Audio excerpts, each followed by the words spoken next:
I want to say right here and right now some very important words. This is tough. Sometimes it takes a lifetime to realize that. We have to accept and conform our behavior. If we don't have the power, if we don't have no position, no authority, no game, no personality, no appearance to sell it to the objective facts of the situation, even if they're detrimental to us, we have to conform ourselves to that. We have to be able to sniff, to sense, to anticipate the character behind the words, behind the personality, and conform ourselves and our behavior and our attitudes and our philosophy to what we're seeing. Not invent things, not try to place things into the situation or into the other social performer in situation, strictly following the principle each has their own and none has the time. What's in it for me?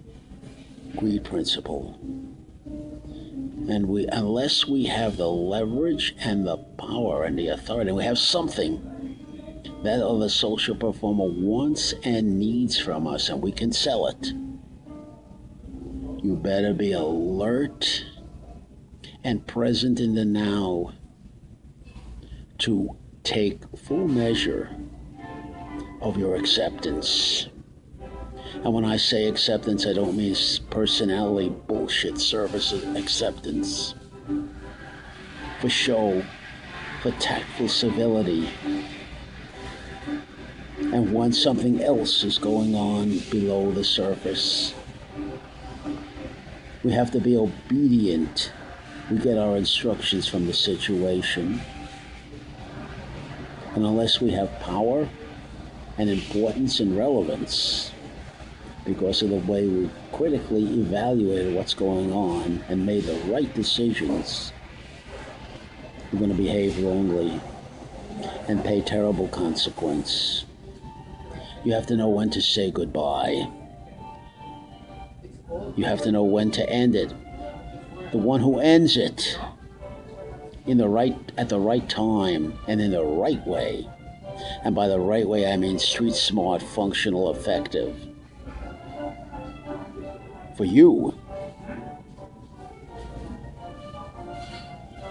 you have to correctly know yourself and your limitations and assess the situation. You have to read the tea leaves, is what I'm saying, in the now, and behave yourself accordingly. It's not a vacuum. If it's a social vacuum, you made it up. You invented it. And that's all right. We have to give ourselves. Sometimes we have to give to ourselves, whether in fantasy, storytelling, what our society will not give us. There's no entitlements. We have to be realistic and objective.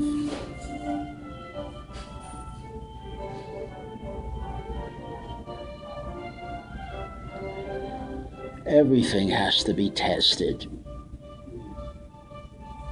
Don't tell me about it. Don't tell me what you have done. Don't tell me what you will think.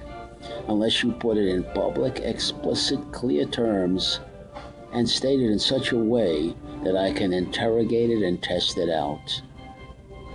Best of all, you can do it for yourselves because you're the one, you and I, in situation who have to act and take full responsibility for the consequences of that action. We have to learn to listen to ourselves. If our own counsel, our own educated counsel, educated by experience, by hard dog down experience, crawling through 500 yards of pure shit. You have to know yourself and the person you're dealing with. The positive, whatever positive has to be mined out of the negative. You have to know your limitation. You have to know what you're bringing into the game. You have to know the individual you're dealing with. And there's clues all around you. There's clues all around you. Don't willfully blind yourself. That's why when the tolerance goes down, the stupidity goes up, and the bad decision, the bad behavior goes up. Expect the unexpected. Expect the monkey wrench in the game. Who am I? Who am I talking to? You better make the adjustments and the adaptations as you go. But the most important thing of everything is to know when to end it. And you better listen to the messages that you're getting. You better not miss the message. Don't make a pest out of yourself. Don't be a nuisance. You gain nothing by it. You got a lousy audience. You can lay gold, diamonds before swine. You got a lousy audience. A stupid audience that you have not correctly assessed, and you've given them too much credit. Some men give other men unearned credit out of ignorance, out of stupidity, out of fear, out of intimidation, out of wishful thinking, out of projecting foolishly and to your disadvantage into the situation with horrific consequences to you. I say to you, grow up, man. Grow up.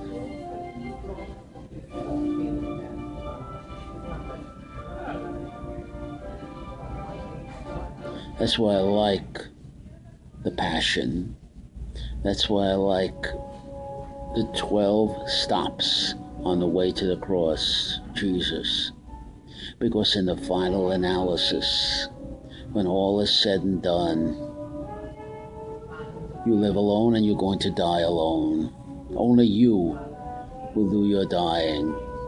And when all is said and done, who's to care? Unless you leave a legacy. And what is that legacy? Material things that your survivors can benefit from. Then they may remember you until the material runs out. And then you're just a story from the past.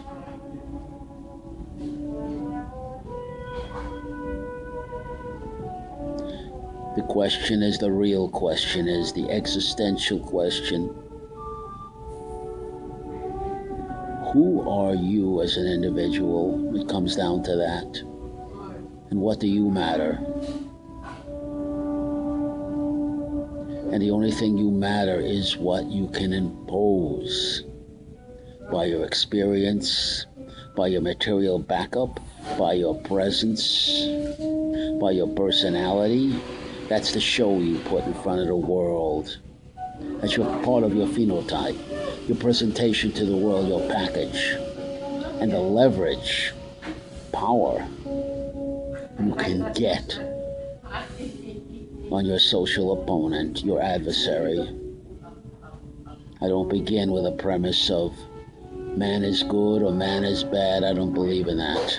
It's a continuum.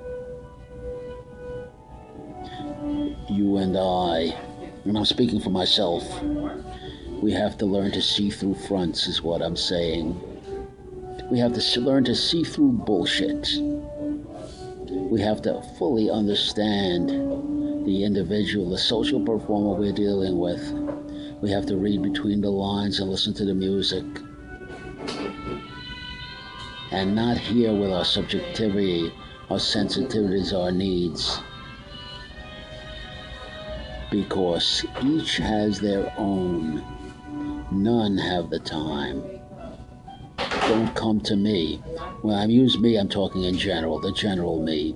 If you have nothing to offer, if you have nothing to put in, if I can't gain specifically, materially, from giving you my time. Welcome to the real world, my friend. Freud got it right. the world. The social world is what I'm talking about. And I'm talking specifically about the world, the other social performers that you have to work your way through. The jungle, the thicket, is a cold, hard motherfucker. And I go along with Frank Sinatra when he said, religion is nothing but a bottle of Jack and whatever gets you through the night, baby. And the one who won is the winner take all. I had an uncle, 5 feet 1 inches of mouth, but very wealthy. And everybody thought this bum knew what he was talking about.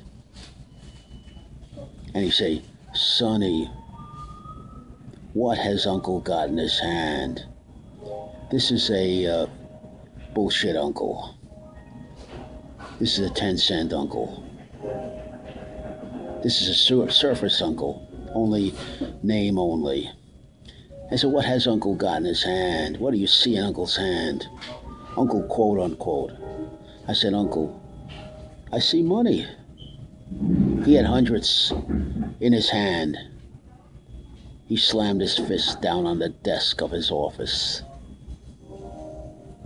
and slammed it down in his black power suit, only 5 feet 1 inches of cockroach. And he slammed his fist down on the table. And he said, Sonny, this says Uncle goes through the front door. This says Uncle has power. This says Uncle's respected.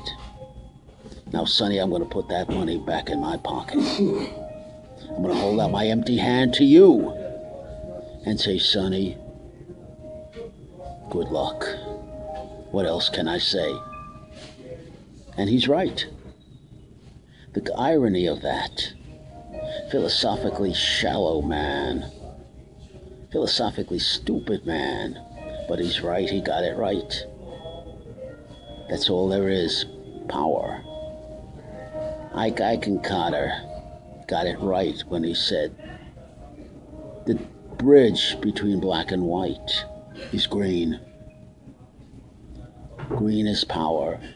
And we see it now coming back with a vengeance with the Trumpster.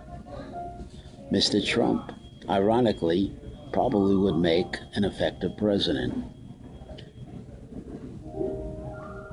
Wrong on the social issues, but the social issues don't matter.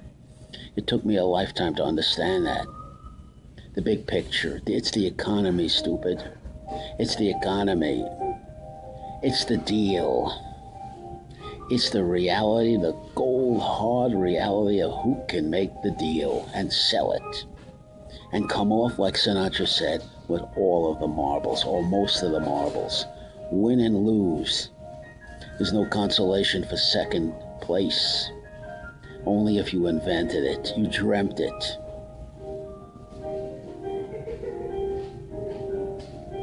I'm talking reality here. I'm talking about cold, hard, dog down reality. I'm a singer. I'm a bullshit singer. But I'm telling you here and now, the lyrics I sing may be beautiful. I sing the American Songbook. I sing it for escape. I sing it, Sinatra was right again. When I sing a song, a Hammerstein, Berlin, or Gershwin, it's like grabbing an ideal from the stars and bringing it down to earth and holding it tenderly, presenting a sentiment that could never be in reality. And you call that escape? You call that relief? You call that Alice in Wonderland. There's nothing wrong with going into Alice in Wonderland, going into the Ivory Tower, going into a fantasy, going into a dream reverie. As long as you come out of it. As long as you have full control of what you're doing. And you come out of it. You understand it's just a fantasy. It's just a pipe dream. It's a castle in the air. And as a singer, that's what I do. I'm a dream merchant, a seller of castles in the air. a seller of untested, unverified, unpracticalized street smart. With street smart, challenge an empty sentiment that can never be, will never be. Dreamer, wake up and see. These are Antonio Carlos Jobim's words.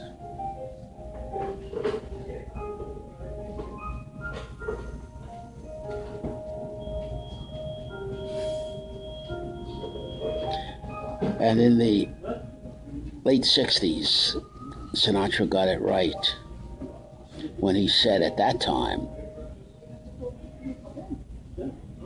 it's only as good as long as it's good. If it doesn't work out, let's not get sentimental about it. Let's call it the way it is and move on. Not try to hang on to a lost cause. But it's you and I that have to acknowledge and recognize that it is a lost cause and get the hell out of there. Pick up the pieces and move on. Each has their own. None has the time.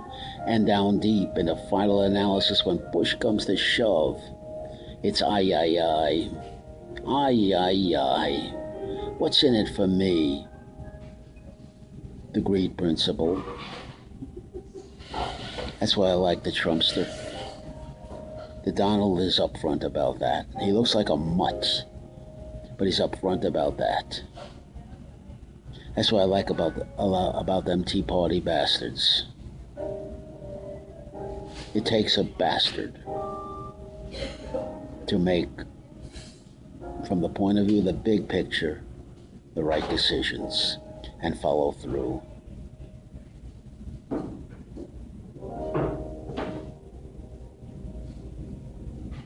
My liberal friends sell castles in the air, phony dreams. They talk a good talk, but they can't walk the walk because they're talking in a dream. They're talking in Alice in Wonderland. When I come out of my doors, the world I see and experience is a gold hard motherfucker. Now you may say, who the hell are you talking about, you short, bald, ugly old man with no personality and no appearance? What are you talking about? Who are you? We young, you old. And I say to you, you have a point. Yes, it's true. You're young, I'm old. Deal with the struggle between those two. The old man, socially, opportunity-wise, is finished. He's too old. He has the infirmities that come in. He has terrible comorbidities that come in. And he's moving out into the sunset. The young man has the energy, he has the youth, he has the recklessness, he has the guts. And that's why I like that line from Full Metal Jacket when the drill instructor says, Private Joker is an idiot, but he has guts. And that's enough. Private Joker is stupid, but he has guts, and that's enough. The old man may have some wisdom, but he's finished. He can't act on it. Who is going to take an old man, an old fart like me seriously? I'm a joke. I'm finished. I'm through. And I don't mind that one bit. I don't mind it one bit. I have only one cause. That's to see with clear eyes. That's to ask the penetrating, concrete, testable questions in a realistic, practical way. That's to not be intimidated or intimidatable That's to speak my word wherever I go with unpretentious and without reservation. And you can only do that if you don't want something from the other social performer. Then if you don't need him, don't need me. You have to know when it's over and call it.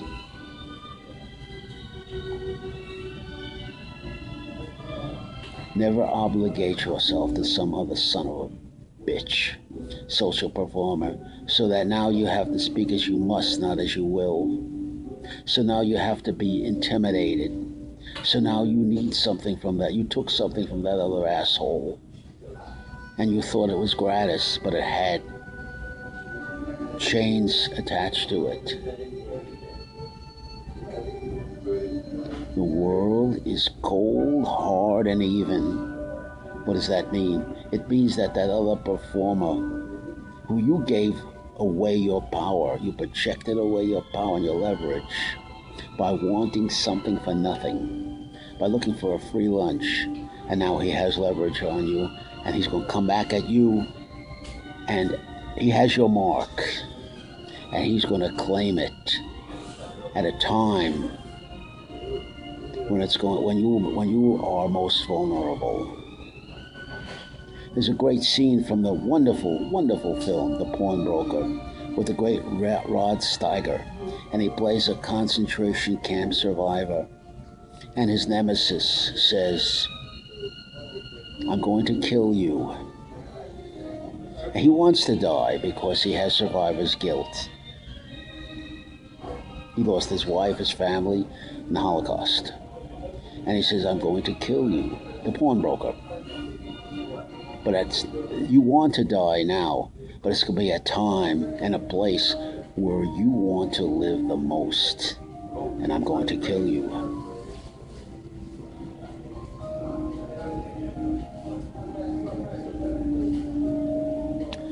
Don't give your social opponent a game.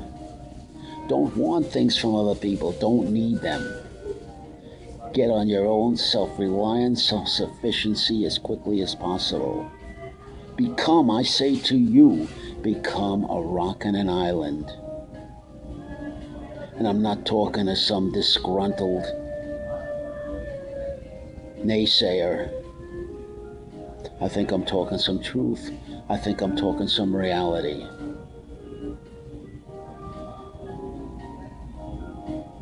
But sometimes when you deal with a calcified, rigid, myopic, old, when I say old, I mean old in the thinking, old in the tolerance, old in the judgments, social performer, get rid of them. Don't waste your time on an idiot like this. If a man is inflexible, if a man is intolerant, sense it. You can sense it in the air, you can sniff it out. Get rid of them.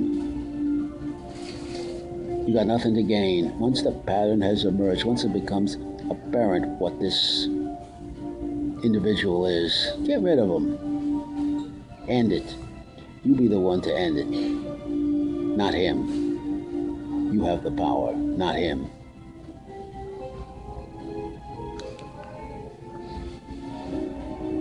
You can't impose your will on anybody. Live and let live. Do and let do. Be and let be. The time to say goodbye and good luck. You can be a cool, sweet personality. Well, I'm okay. You're okay. You win, I win. I wish you good luck. It's an idiot. It's a myopic, stupid idiot that you're dealing with, that you're talking to.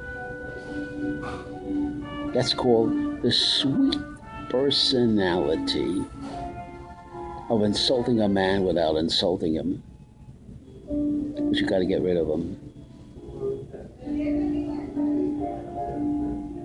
Don't be a pest. Don't be a nuisance. I know you're thinking right. I know you're thinking you're doing the right thing, but you're dealing with a stupid, resistant, hardened personality, temperamental, hardened individual who's I-ing. Let him go. The hell with him. Let him go his way, and you go yours. The worst thing you can do, and Pearl's got it right, Fritz Perls got it right, is the hanging on bite. You won't let go. You gotta let go. Because if you don't let go, you're gonna be shaken off in a rude, painful way, and you'll hit the concrete with a thud. If you let go under your own power, you land softly.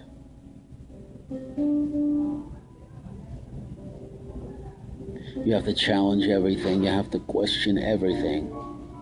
And this is not a disgruntled individual talking. I'm talking some reality here. You got to ask yourself a lot of questions. You got to challenge yourself. You got to be direct and upfront with what you're saying. Don't speak between the lines. Clarity is power. The more clear you get, the better you're going to be dealt with out there. That's why I like the Trump. Trump still walks in, and now he's a billionaire, but he walks in the front door. I'm a little man, down on the ground, but with the right philosophy bracing me. I crawl under or around, but I come in the front door. I can't come in like a conquistador, like the Trumpster, because I'm a small man. I'm an invisible man. It's not a question of confidence. You have to earn confidence in a hot crucible of experience. It has nothing to do with that. It's a question of power and leverage and experience. It takes a lot of time, a lot of years to develop that. And it takes the right philosophy to brace yourself on and the right attitude to go through the experiences that are necessary without running away.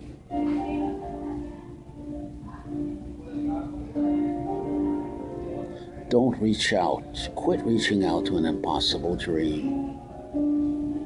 Don Quixote, the quest was a phony.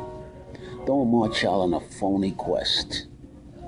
And I loved it when the 12 Knights of the Mirrors exposed the senile, foolish old man taking on a world of dragons with nothing but a wood sword and a phony dream. And they asked him, they surrounded him at 12 o'clock at noon, the hot sun burning down, with the mirrors, 12 knights, the Knights of the Mirror. And they asked him, who are you? And Quixote yelled out, I am I, Don Quixote, the Lord of La Mancha. That's who I am on the quest, to do the right thing, to slay the dragons of evil, and so on and so forth.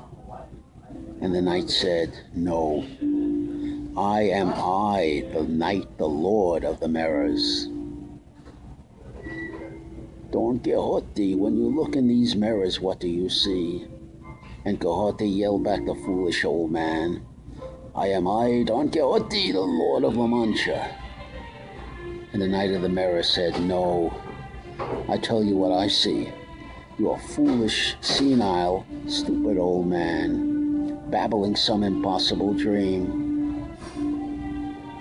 Look at yourself, Quixote, in the mirrors and tell me what you see. And Quixote kept the mantra, I am I, Don Quixote, the Lord of the Mirrors. And the Lord of La Mancha, I should say, and the Lord of the Mirrors came back to Quixote and said, now I tell you what I see, and we're going to go around, and each knight of the 12 knights that are surrounding Quixote in a circle, he's in the middle of the circle, they're going to tell you what they see. And that is an illustration of how, if you want to be street smart, realistic, and practical, and you want to survive, this is an issue of survival. It's not something You should do, you ought to do. It's something you must do, or you don't survive. Trump got it right. There's no free lunches. You have to look in that mirror on a hot day and see yourself as you really are. See yourself as your opponent sees you. See yourself through his eyes or her eyes. And then make the right decision. Then Laura Schlesinger got it right and got it wrong when she says, go out and do the right thing. Platitude.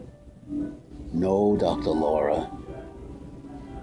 You have to go through the process that I'm talking about. Then you do the right thing. The right thing comes out of that struggle. It comes out of doing a lot of the wrong things. It comes out of marching through 500 yards of pure putrefying shit to work your way through that, all that negativity, and come out with some of your questions and some of your answers and be born again hard as a consequence of that process. Then, and only then, can you claim to be an individual. Can you claim the quote-unquote freedom to be your own man, the captain of your ship, the master of your destiny? Nobody wants to look at the price that it has to be, that must be paid to earn that title. I am the master of my own destiny. I am the captain of my own ship. Now, you have your gurus, your success gurus, and your bullshitters throwing mantra and admonition. And then they're done. I admonish you this. Good example. If you're having trouble with women, I admonish you. Be charming. The hell are you talking about? Tell that to the Quasimodo man. Tell it to the disenfranchised man. Tell it to the short, small, ugly man. The troll. The gnome, the dwarf.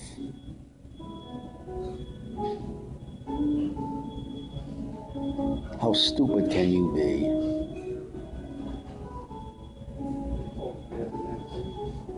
The ignorance in such proclamations and such encouragements don't even require explanation. Well, the explanation is very simple. The profit motive. The profit motive.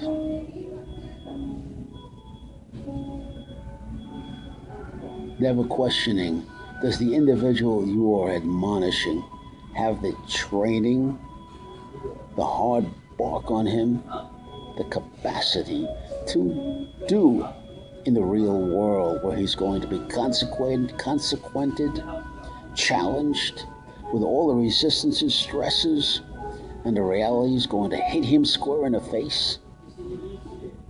Does he have the capacity to follow through and do it? You can do it. Tony Robbins, you worth $500 million. You 6'5", 6'6", whatever, 240, 245. You're quote-unquote imposing. Now, everybody wants to be the big man, the tall man. Trumpster. I was shocked. I heard the Trumpster say, Trumpster claims he's 6'3". Now, he might be 6'3" with his heels, with a couple of, that adds 2 inches to him. I believe the Trumpster be 6'1", 6'2". Everybody wants to be bigger. The Trumpster said, I'm a tall man, but I photograph short. Nobody wants to be short. Look around you. If you don't believe what I'm saying, if you say this is a foolish, stupid old man talking here, look around. Look at your celebrities. Don't believe me. I've got no credentials. I've got no title. Don't believe anything I'm saying. I could be lying. I could be making this up out of dreams, out of delusions. Selling a bill of goods, selling my old stupidity and ignorance. But I tell you, look at your celebrities. Each and every one, even if they're moderately too tall, they're all wearing a 2-inch heel. Why are they doing that? Why are they doing that? Short connotates, I'm sorry to say, my short, small friend. I'm only 5'3". I'm a troll. I'm a midget. I'm a short man. I've been labeled everything. Taken every insult there is possible to take. My only mistake was not the insults. That's predicated on the phenotype, the temperament, the personality, but in not fighting back and not asserting yourself, turning the cheek, trying to be nice. I'm okay, you're okay. You win, I win. That's why I like the Trump. When you make the deal for your own self-interest. When it comes down to the bottom line, ay, ay, ay, ay, ay, ay, ego, ego, ego. The Trumpster is Ronald Reagan revisited, but I like the Trump a lot better than Ronald Reagan was a joke to me. I did not like Reagan. Reagan was a foolish old man with nothing but a smile. Jackie Mason got it right. I wasn't there. I didn't know about it. Ha ha ha ha. I gotta clear some bush from my ranch. And the Reagans like some elegant living. That's why I like the Trumpster. You know what he is, man. Trumpster is the cold hard blast of reality that I'm talking about right here. Let's make a deal. And you better realize I'm one tough dealer. I send not the best characters, but the killers who know how to make the best deal. It's like Hitler said, and I have to admire him for this.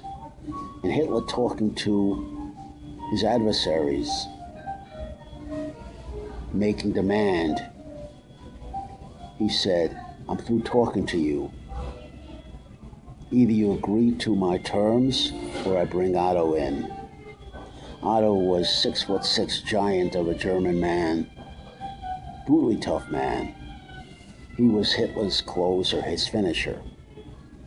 And he said, talking to an adversary who was giving him a problem, was not listening to Hitler's tirades and being properly intimidated by them. And Hitler said, I've had enough of you. He said to his aide, go get Otto. Go get Otto. And Trump said, either deal, in his book, Making the Deal, either deal with me or I bring in my closer. I am a nice guy compared to the closer. He's the real shark, the deal maker. He knows how to put the pressure on where it's supposed to be put on. He'll leverage you. He'll turn your arm to the breaking point. He'll finish the deal. Deal with me now or deal with him. Coming from a position of extreme power and intimidation. That's what I'm talking about. These are the examples I'm giving you. You have to be taken seriously. You have to be regarded as able. Another good example, I'll close with this, is the Honorable Leonardo T. Radomile, the lawyer. And the lawyer said the job of a good lawyer is to take the adversary's arm when he has enough leverage and bend it to the breaking point. And said, now, when you have the arm to the breaking point, let's deal. And then make demand. And that's what it's all about. I wish I would have known that 50 years ago. I wish I would have believed what Uncle told me. He said the money, the green that Uncle has in his pocket, this is power. This is Uncle, although Uncle's only 5'1", Uncle walks through the front door. People call him Mister. People respect Uncle. And whether Uncle knows what he's talking about, doesn't know, he's taken seriously. He's a rich man, so he knows. And in many ways, this has come back to haunt me over the years. That's why I like the Trump. You know what you're getting up front.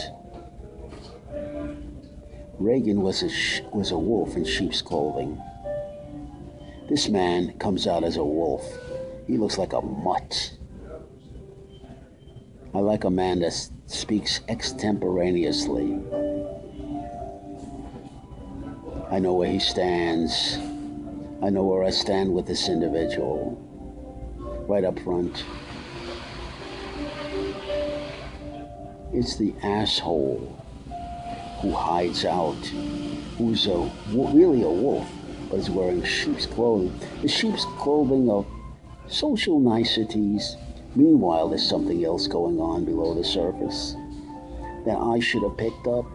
I should have listened to the music and the melody behind the words and done the right thing. That's what it means to do the right thing.